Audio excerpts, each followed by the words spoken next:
So yesterday on Facebook, my godson sent out this SOS. He was in Chattanooga, Tennessee, and he said, "Help, I'm stranded at Bojangles." What he was doing in a chicken place at 10 o'clock in the morning, I don't know. But there was just the thinnest veneer of snow on the ground. And they shut the roads down.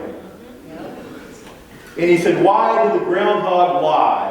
Now, I don't follow the groundhog, but apparently what happened to the groundhog this year? Early spring. Early spring, okay. So does that mean he didn't see a shadow or he saw a shadow? He did not see. He did not see a shadow. The only thing I saw about the groundhog was the one that bit the mayor's cheek in Madison. Did you see that? You know, he lifted him up, and apparently the groundhog took a bite out of him. It was his ear. Was it his ear? Okay. It was his ear. It went through the lobe. Oh gosh, well, remind me not to prognosticate with groundhogs. I was reading about, what is it, Constantine Phil, the one in Pennsylvania, and apparently there's an inner circle of people who will gather together each year and decide whether the groundhog is seeing the shadow or not. They conspire to, I don't know why, I don't know what difference it makes, but they do, and you know, some people like my godson actually believe them. But as I was reading through our text from Matthew today, I started thinking, people do the same thing with the text. They decide what it means for their own comfort, for their own reasons. They manipulate it to say what they want it to say, to hear what they want to hear, and do what they want to do. Some years ago, I went to Madison on a bus trip sponsored by the county, Milwaukee County Extension. And it was to take people who had benefited from our county extension service to the Capitol to meet with our representatives and talk about the value of the county extension service. And I went to talk to Tim Carpenter about the county extension's beekeeping program. You know, in the spring you can go out to the extension office and learn how to keep bees. It's like a 4 or 5 week training, and they teach you how to be a beekeeper, and it's a valuable program. There were other people on the bus, homeschoolers, moms who were homeschooling their kids, and the kids were taking advantage of 4-H here in the city. And 4-H offered everything from cake decorating to robotics. So they were talking to Tim Carpenter about that, and everybody wanted to talk about the value of our county extension program and how it should continue to be funded. There was one man, I'll never forget him, because he had on a blue blazer. He carried a Bible, you know, like pastors in the South do. And he had a button on his lapel, Matthew 25:40. And there were some people who smiled at him. There were some people who kind of avoided it. And I smiled knowing that he was a man of conviction because he was proudly wearing this button, Matthew 25:40. And I heard people talk about it. And finally one person went up to him and said, "You know, I don't go to church. What does Matthew 25:40 say?" And his response broke my heart. He said, "You know, I was hoping nobody would ask." Oh. Because I forgot. I see somebody flipping a Bible in the back. John, do you have it? I'm looking. He's looking. Anybody have Matthew 25:40? Yes. What does it say? The king will reply, "I tell you, whenever you did this for one of the least important of these brothers of mine, you did it for me." It's a good message. You know, you do things to help so that you're helping Christ in the least of these. He said, I forgot what it means. I probably should quit wearing the button because people keep asking me. And I wanted to say, brother, people keep asking you, how hard is it to pick up a Bible and find Put out? one under your arm. But it is that wonderful passage about helping the least of these. You're helping Christ. So I left this guy thinking he's pretending to be a Christian. He's pretending to carry the message of Christ. And while he may actually have the real needs of people in his heart, I think he was wearing that button as a political tool. Jesus says to us very clearly, we are the light of the world. He doesn't invite us to become light. He doesn't tell us we must be light. He doesn't even tell us how to be light. He very matter-of-factly says, we are light. But you know, light isn't needed in the daytime. It's needed at night. It's needed in the shadows. It's needed in the darkness. When we had the SPRC training several weekends ago, one of the pastors said, you know, I've never been inside the sanctuary. Can I go look at it? And it was one of these Saturday afternoons, very dark and gloomy outside. And so I said, sure, let's go. Let's go up and look. And I'm still relatively new here. I haven't learned the light switches. And I can tell you, on a gloomy Saturday afternoon, this sanctuary is dark. And we fumbled around. You know, I was, like trying to everything to find the light switch, and I couldn't. And finally, he got his phone out, and we found the switch. But light is not needed where there's light. Light is needed in the darkness. We needed light in that moment. We are light. But we don't do much good when we keep our light to ourselves. Putting 1,000 candles in this room would not make much difference to the light. But putting one candle in here when it's dark makes an enormous difference. And the point is, you make a difference where you're at, whether it's at work or school, wherever you find yourself. You make a difference just by being there. You are the light of the world, not the light of the church. Now, I always get upset at Christmas Eve candlelight services. Every Christmas Eve candlelight service I've ever been in, it's always the same. At the end, we sing Silent Night, right? We light our candles. And it says in the bulletin, take your light out into the world. And then we blow it out. And we blow it out, exactly. Right when we hit the door, and the candle goes into a basket.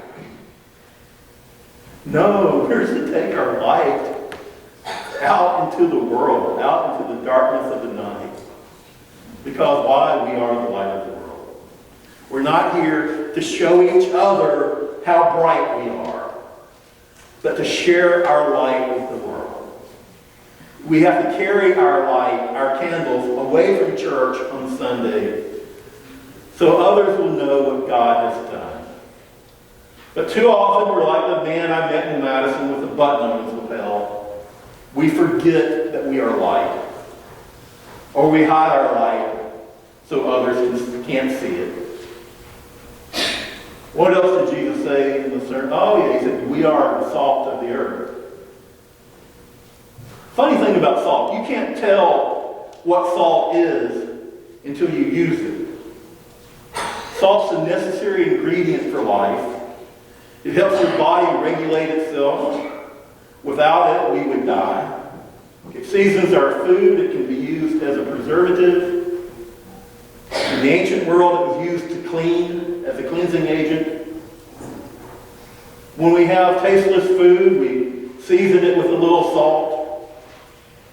But if salt becomes tasteless, no matter how much salt we use, it won't have any flavor. I don't use a lot of salt. Nicole will salt food before she's even tasted it. It's just like pours it on. Everybody's different. Who likes a lot of salt? Who likes very little salt? And see, we're all different, but we all need it at some point. The trouble is, salt is useless if it remains in the shaker. Salt, to be useful, has to be poured out to be helpful. One of these shakers has salt in it, and one has sugar. I made that mistake before. Vicki made that mistake recently. She said. I did too. Put salt in my coffee one time. Salt in your coffee, okay. That's I drank some of my putting salt in Salt and Kool-Aid. That was tasty, I bet. Salt instead of a cup of sugar. Yeah. You can't confuse the two. If you try to use it and it's the wrong one, you're out of luck. You are the salt of the earth. You see what salt does? It adds punch to the flavor of your food. It adds that special something to your food. What does salt... Hey, when you drink that salty Kool-Aid, Yeah. did it make you thirsty? Yeah. Yeah. Salt does that, right? Yeah. It makes you thirsty. And because we are the salt of the earth, we're to make people thirst for God by showing what God has done in our own lives. Each of you have a story to tell. Each of you has somehow, sometime, somewhere been touched by the hand of God. You felt God's grace in your life, or you wouldn't be here this morning. I wouldn't be here at all. Well, yeah, okay. And that's a testimony we'll hear one day.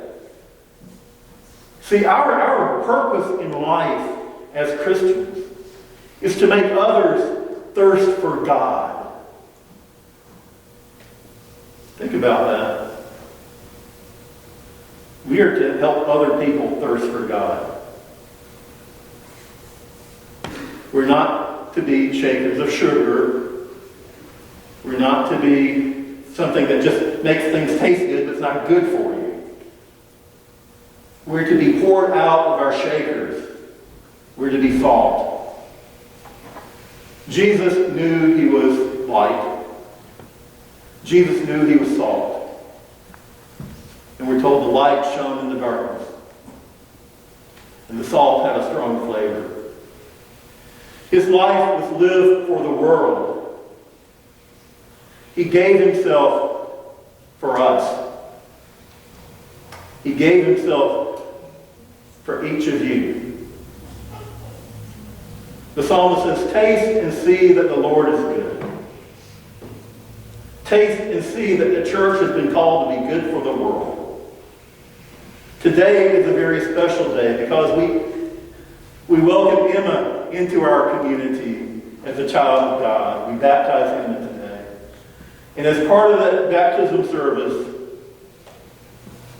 you are asked, you'll be asked questions. Will you, as this congregation, lovingly care for Emma? Will you be light for Emma? Will you provide flavor for Emma? Will you love Emma as you love your own child? Will you love Emma as one child of God to the other?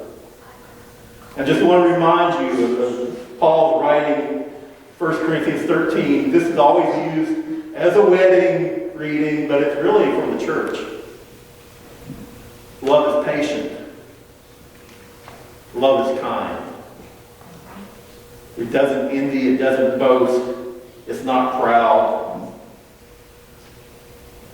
Love does not dishonor others. It's not self-seeking. Love is not easily angered. It keeps no records of wrongs. Love does not delight in evil, but rejoices with the truth. Listen. It always protects. That's our charge for all of our young people, that we as a church protect them.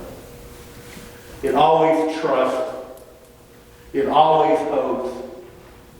And it always perseveres. And Paul leaves us with this good news. Love never fails. So as we, as God's people today, welcome Emma into our congregation, we welcome her in with that love. That love that gives our light its brightness. That love that gives our saltiness its flavor. So today, as we baptize Emma, remember you are her light.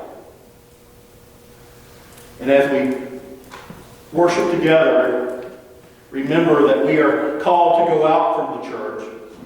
We're called to take our light away from the church, to look beyond the bounds of our immediate community and share our light and share our salt with all the world in all its darkness. Amen. Amen.